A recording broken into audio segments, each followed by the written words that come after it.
Right, so we will be discussing about the autosomal recessive polycystic kidney disease today, right? अब autosomal recessive polycystic kidney disease, right? ये है क्या चीज़? Listen very carefully. The first thing that is very important that occurs in the youngsters, okay, or you can say in infants, right? Infants में ये सबसे ज़्यादा most common किस में infants में राइट अच्छा इसमें होता क्या है लिसन वेरी केयरफुली यहाँ पे ये जो आपको नज़र आ रहा है this is your afferent arteriole right उसके बाद है ग्लोमेरुलस यहाँ पे जो है आपका आता है इफरेंट आर्टीरियोल लेकिन मैंने ड्रॉ नहीं किया राइट इफरेंट आर्टीरियोल छोटा सा डायग्राम बनाए उसके बाद आते हैं कुछ पेरीट्यूबुलर कैपिलरीज जो कि क्या करते हैं हमारे प्रॉक्सिमल कॉन्वोलेटेड ट्यूब्यूल सेल्स कुछ बाकी जो हमारे ट्यूब्यूल्स के सेल्स हैं उनको ऑक्सीजन या न्यूट्रिशन वगैरह प्रोवाइड करते हैं फाइन अच्छा जी so this is proximal convoluted tubule ये है हमारे पास लूप ऑफ हैंडले ये डिस्टल कॉन्वोलेटेड ट्यूब्यूल इसी तरह कैन यू सी ये इनके पास क्या है यहाँ पे सेल्स होते हैं राइट इस तरह से सेल्स होते हैं जितने भी फॉर एग्जांपल ट्यूब्यूल्स हैं उनके पास यहाँ पे इस तरह से सेल्स होते हैं अब ये जो सेल्स है ना ये नॉर्मल इस तरह से सेल्स होते हैं राइट और इनके पास क्या होता है इस तरह से सीलिया होता है कैन यू सी दिस सीलिया ये सारा सीलिया इनके पास है ल्यूमन के अंदर आ रहा है राइट ये जितने भी सेल्स हैं इनके पास सीलिया होते हैं अब मैंने क्या किया ये वाला जो सेल आपको नज़र आ रहा है ये वाला cell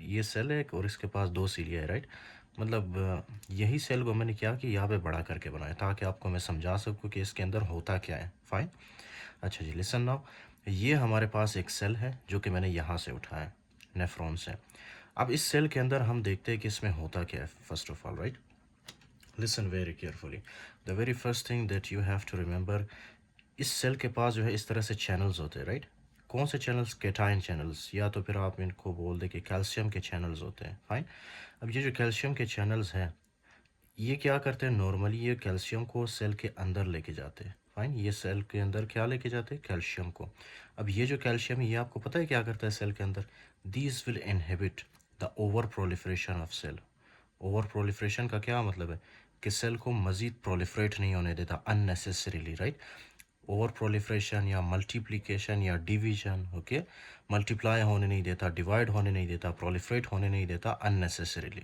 okay so calcium is very important in our cells अच्छा जी कभी कभी क्या होता है कि ये जो सेल्स है ना किसी भी फॉर एग्जांपल म्यूटेशन की वजह से ये जो चैनल्स हैं ये नहीं बनते फॉर एग्जांपल हमारे पास एक म्यूटेशन है जिसको हमने क्या नाम दिया PKHD म्यूटेशन राइट PKHD क्या एक जीन है हमारे पास जो कि नॉर्मली क्या बनाता है फाइब्रोसिस्टीन बनाता है ओके फाइब्रोसिस्टीन आपने ज़्यादा डीप नहीं जाना क्योंकि ये डीप नहीं जाना आपने okay that is not relevant सिर्फ आपने इतना याद रखना है कि इसमें क्या इसमें एक म्यूटेशन होती है जिसको हम क्या कहते हैं PKHD ओके PKHD म्यूटेशन होती है ओके और ये जो PKHD है ये क्या एक जीन है इसमें म्यूटेशन होगी तो हमारे पास फाइब्रोसिस्टीन नहीं बनेगा अब ये जो फाइब्रोसिस्टीन है this is very important calcium channel बनाने के लिए ओके अगर हमारे पास फाइब्रोसिस्टीन होगा तो हमारे कैल्शियम चैनल्स बनेंगे सीलिया के ऊपर राइट अगर हमारे पास फाइब्रोसिस्टीन नहीं होगा तो ये कैल्शियम चैनल्स नहीं बनेंगे now you have to tell me अगर कैल्शियम चैनल्स होंगे ही नहीं तो क्या कैल्शियम अंदर जा पाएगा नहीं जा पाएगा क्या ये कैल्शियम ओवर प्रोलिफरेशन को या मल्टीप्लिकेशन को रोक पाएगा नहीं रोक पाएगा जिसकी वजह से ये जो हमारे पास सेल है ना ये डिवाइड होता जाता है मल्टीप्लाई होता जाता है राइट फॉर एग्जांपल यहाँ पे ये सेल है हमारे पास इसमें क्या इस तरह से डिवीजन होती रहती है इस तरह से फाइन ये देख रहे हो आप ये इस तरह से फजूल में जो है इस तरह से क्या होगा मल्टीप्लाई होता जाएगा राइट एज अ रिज़ल्ट क्या होगा ये जो हमारे पास एफरेंट आर्टीरियल है ना इसको क्या कर देगा इस तरह से कंप्रेस करेगा इसके ऊपर प्रेशर अप्लाई करेगा ये सिस्ट अब ये क्या बन गया हमारे पास ये जो बन गया ये मल्टीप्लिकेशन होने की वजह से ये जो बना है हमारे पास this is called is this cyst right सिर्फ यहाँ पे नहीं बनता ये यहाँ पे भी बन सकता है यहाँ पे भी बन सकता है राइट सिर्फ मैंने एग्जांपल के लिए यहाँ पे ड्रॉ किए हैं तो इस तरह के बहुत सारे सिस्ट होते हैं राइट पॉलीसिस्टिक किडनी डिजीज़ में ओके जी तो ये किस वजह से बनते हैं जब हमारे पास फाइब्रोसिस्टीन की डेफिशिएंसी होती है राइट और फाइब्रोसिस्टीन कौन बनाता है PKHD जीन PKHD जीन में जो है क्या होता है कभी कभी म्यूटेशन होता है फाइन म्यूटेशन होता है म्यूटेशन होने की वजह से फिर ये फाइब्रोसिस्टीन नहीं बनता ओके जब फाइब्रोसिस्टीन नहीं बनेगा तो कैल्शियम चैनल्स नहीं होंगे तो कैल्शियम चैनल्स जब नहीं होंगे तो कैल्शियम सेल के अंदर नहीं जा पाएगा और उसके बाद कैल्शियम ओवर प्रोलिफरेशन या मल्टीप्लिकेशन ऑफ सेल को नहीं रोक पाएगा जिसकी वजह से ये देख रहे हो आप, सेल डिवाइड होता जाता है, सेल के बच्चे होते हैं, राइट, डिवाइड होता है, डिवाइड होता है, डिवाइड होता है, एट द एंड क्या बनाता है, एक cyst बना लेता है. Okay, fine. So this is how the cyst is formed in the autosomal recessive polycystic kidney disease. Now you have to understand one thing. सबसे पहले आपने क्या देखना है, यही फाइब्रोसिस्टिन. अच्छा मैं आपको एक बात बताऊँ, यही फाइब्रोसिस्टिन क्या करता है, हमारे लीवर के अंदर जो फाइब्रोसिस होती है ना, फाइब्रोसिस को ये रोकता है. Okay, these will inhibit the fibrosis in our liver. अगर आपके पास आपके बॉडी में फाइब्रोसिस्टिन होगा, राइट, तो वो क्या करेगा, फाइब्रोसिस नहीं होने देता लीवर को, यानी कि लीवर को ख़राब होने नहीं देता. ओके, राइट, लीवर में फाइब्रोसिस नहीं होने देता. So this fibrocystin is very important, right. अच्छा जी, now you have to listen to the next thing. अच्छा, what is the next thing कि कॉम्प्लिकेशंस क्या होती है इससे. सबसे पहले आपने ये याद रखना है कि इससे क्रोनिक किडनी डिजीज़ हो सकता है आपको. Okay, chronic kidney disease, this is the first complication. अब क्रोनिक किडनी डिजीज़ है क्या, लिसन वेरी केयरफुली. ओके, यहाँ से जो ब्लड आ रहा है, ओके, यहाँ से जो ब्लड आ रहा है, यहाँ पे इसके रास्ते में क्या है, एक ऑब्स्ट्रक्शन है, राइट. ऑब्स्ट्रक्शन किसने बनाया, सिस्ट ने बनाया. इस तरह एक नहीं बल्कि यहाँ पे बहुत ज़्यादा ऑब्स्ट्रक्शंस होते हैं. ओके, यहाँ पे भी होते हैं, जिसकी वजह से क्या होता है, एट द एंड किडनी का जो है ना ब्लड कम पहुंचता है, जिसको हम क्या कहते हैं, रिड्यूस्ड रेनल ब्लड फ्लो. जब किडनी को ब्लड कम पहुंचेगा तो जाहिर सी बात है किडनी क्या करेगा, ब्लड को कम फिल्टर करेगा. Okay, reduced glomerular filtration rate, blood को कम फिल्टर करेगा. ओके, एज अ रिजल्ट क्या होगा, यहाँ से जो हमारे पास आएगा यूरिन, राइट, यूरिन भी कम होगा ना, less urine, less urine, less urine को हम क्या कहते हैं, ओलिग यूरिया. ओके, ओलिग यूरिया, ओलिग यूरिया कहते हैं इसको. ओलिग यूरिया का मतलब है जब आपका less than 400 ml, less than 400 grams, okay, less than 400 grams urine produce हो 24 घंटे कर एक दिन के अंदर. Okay, so that condition is called is ओलिग urea.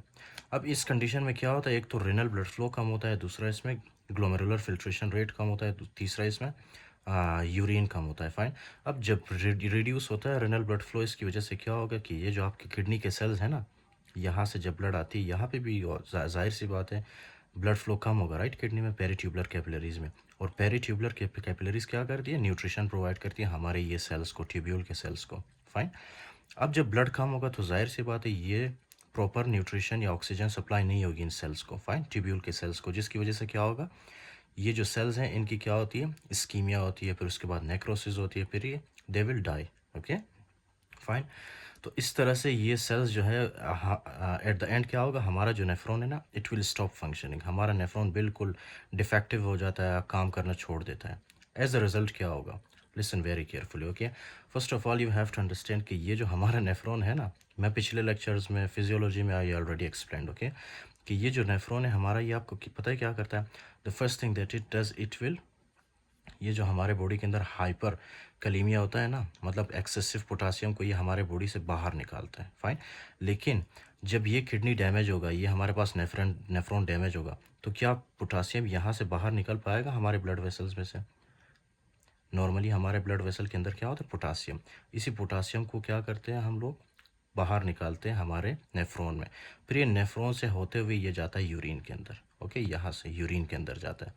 लेकिन जब नेफ्रॉन बिगड़ जाता है, नेफ्रॉन ख़राब होता है, तो हमारे ब्लड से पोटासियम फ़िल्टर नहीं होता किडनी में, राइट. एज ए रिज़ल्ट क्या होगा कि ये जो पोटासियम है ये हमारे ब्लड के अंदर ज़्यादा होता जाएगा, ज़्यादा होता जाएगा, जिसकी वजह से क्या होगा, पोटासियम ज़्यादा होने की वजह से हाइपर कैलीमिया होगा. Okay, the next thing that you have to remember that is hydrogen ion. क्या करता है, हमारे की जो किडनी है ना, वो क्या करता है, एक्सेसिव हाइड्रोजन आयन को यहाँ से सिक्रीट करता है, फाइन, ल्यूमन के अंदर, ताकि ये हाइड्रोजन आयन वाटर के साथ मिलके बाइकार्बोनेट वगैरह बना सके. लेकिन क्या है कि जब ये सेल्स डैमेज होते हैं, राइट, हमारे पास ये सेल्स डैमेज होते हैं, तो क्या होगा, क्या हाइड्रोजन आयन प्रोड्यूस कर पाएंगे, ये सिक्रीट कर पाएंगे, नहीं कर पाएंगे. ओके, जिसकी वजह से क्या होगा, हाइड्रोजन आयन की कॉन्सेंट्रेशन ज़्यादा होगी. Fine. I have discussed all these things in the physiology, इसलिए मैं जल्दी जल्दी बता रहा हूँ. ओके, तो जब हाइड्रोजन आयन ज़्यादा होती है बॉडी के अंदर, क्या होता है, मेटाबॉलिक एसिडोसिस. Okay, right. इसी तरह से ये जो हमारा किडनी है ये क्या करता है, सोडियम और वाटर को फिल्टर करता है, राइट. लेकिन जब किडनी काम ही नहीं कर रहा तो क्या सोडियम और वाटर फिल्टर होगा, नहीं होगा. ओके, जिसकी वजह से क्या है कि सोडियम और वाटर की एक्यूमुलेशन होती है हमारे बॉडी के अंदर, राइट. सोडियम वाटर जब एक्यूमुलेट होता है उसकी वजह से क्या होगा, हाइपर वॉल्यूमिया, हमारे बॉडी के अंदर वॉल्यूम ज़्यादा होगा. जब वॉल्यूम ज़्यादा होगा तो क्या होगा, आपको पता है कि उससे ब्लड प्रेशर बढ़ जाता है, राइट, हाइपरटेंशन होती है। द नेक्स्ट थिंग कि ये जो हमारा किडनी है ये क्या करता है, क्रिएटिनिन और यूरिया को ये सिक्रीट करता है हमारी बॉडी से, राइट। यहाँ पे लिख लेता हूँ, क्रिएटिनिन और यूरिया को ये सिक्रीट करता है हमारी बॉडी से, हमारे यूरिन में, ओके। लेकिन जब नेफ्रॉन काम नहीं कर रहा होता तो ये क्या है कि क्रिएटिनिन और यूरिया यहाँ ब्लड के अंदर से फिल्टर नहीं हो पाते इसमें, राइट। क्यों? क्योंकि नेफ्रॉन ख़राब हो चुका है, fine. So the creatinine and urea they will start accumulating in our blood vessels, fine. As a result क्या होगा, एजोथीमिया होगा। अगर इसको हमने ट्रीट नहीं किया so further it will lead to uremia, okay. These are the complications that we will see. The first thing chronic kidney disease में हम लोग ये देखते हैं। दूसरी बात क्या है, दूसरी बात ये है ना, जब आपके किडनीज़ को कम ब्लड पहुंचता है क्या होता है कि रास मैकेनिज्म एक्टिवेट होता है।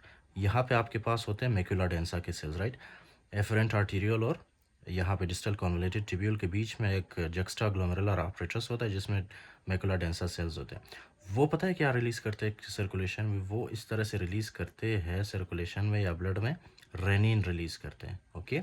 अब ये जो रेनिन है, आपको पता है रेनिन क्या करता है, ये मैं एक्सप्लेन कर चुका हूँ, ओके, फिजियोलॉजी में कि रेनिन पता है आपको, this will convert the angiotensin 1 into angiotensin 2, right. Angiotensin 2 में कन्वर्ट करता है इसको। अब ये जो एंजियोटेंसिन 2 है ये क्या करेगा, listen very carefully. The first thing it will go, okay, and it will obviously ये करता है हमारे पास जो पोस्टीरियर पिट्यूटरी ग्लैंड है ना उसको स्टिमुलेट करता है, ओके। एज अ रिजल्ट क्या होगा, पोस्टीरियर पिट्यूटरी से एंटाई डायूरेटिक हार्मोन रिलीज होगा, fine, okay. Anti diuretic hormone release होगा। अब ये जो एंटी डायूरेटिक हार्मोन है, ये एंटी डायूरेटिक हार्मोन एक तो ये रिलीज होगा, दूसरा ये एंजियोटेंसिन 2 जाता है आपके एड्रिनल ग्लैंड में जो कि किडनी के ऊपर पड़ा होता है, राइट। ट्रायंगुलर ग्लैंड है एक एड्रिनल ग्लैंड, इससे क्या रिलीज करवाता है, एल्डो यानी एल्डोस्टेरोन। फिर तीसरा ये जो है हमारे पास एल्डोस्टेरोन कहाँ पे जाता है, सॉरी एंजियोटेंसिन, ये जाता है ब्लड वेसल्स में। ब्लड वेसल्स में जो हमारे पास इस तरह से होते हैं ना रिसेप्टर्स, ये उन रिसेप्टर्स के साथ जाके बाइंड करता है एंजियोटेंसिन 2। एज अ रिजल्ट क्या करवाएगा, पूरे बॉडी में इस तरह से वेसल की कॉन्स्ट्रिक्शन कराएगा, राइट। मतलब वेसल की साइज डायमीटर में छोटी होगी, ये इस तरह से वेजो कॉन्स्ट्रिक्शन कराएगा। नॉर्मली इतना है ना वेसल, लेकिन जब एंजियोटेंसिन 2 आता है इस पर अटैच होता है तो ये वेसल इतना बारीक होता है, देख रहे हो आप कितना बारीक हो गया, जिसकी वजह से एट द एंड क्या होगा, इंक्रीज होगा ब्लड प्रेशर आपका, ओके, सिस्टेमिक हाइपरटेंशन, इसको सेकेंडरी हाइपरटेंशन कहते हैं। उसके अलावा ये जो एडीएच है, एल्डोस्टेरोन है, ये आपको पता है क्या है, ये मैं फिजियोलॉजी में बताया था आपको कि ये एल्डोस्टेरोन और एंटी डायरेटिक हार्मोन क्या करते हैं, यहाँ से मज़ीद वाटर को सोडियम को रीअब्जॉर्ब करते हैं, जिसकी वजह से वॉल्यूम और बढ़ जाता है बॉडी के अंदर, ओके, फाइन। तो ये है कुछ फंक्शंस इनके। उसके अलावा ये जो एंजियोटेंसिन 2 है ये यहाँ पे जो इफरेंट आर्टीरियल होता है आपका, ये इफरेंट आर्टीरियल को क्या करता है, इफरेंट आर्टीरियल की वेजो कंस्ट्रिक्शन करवाता है, राइट।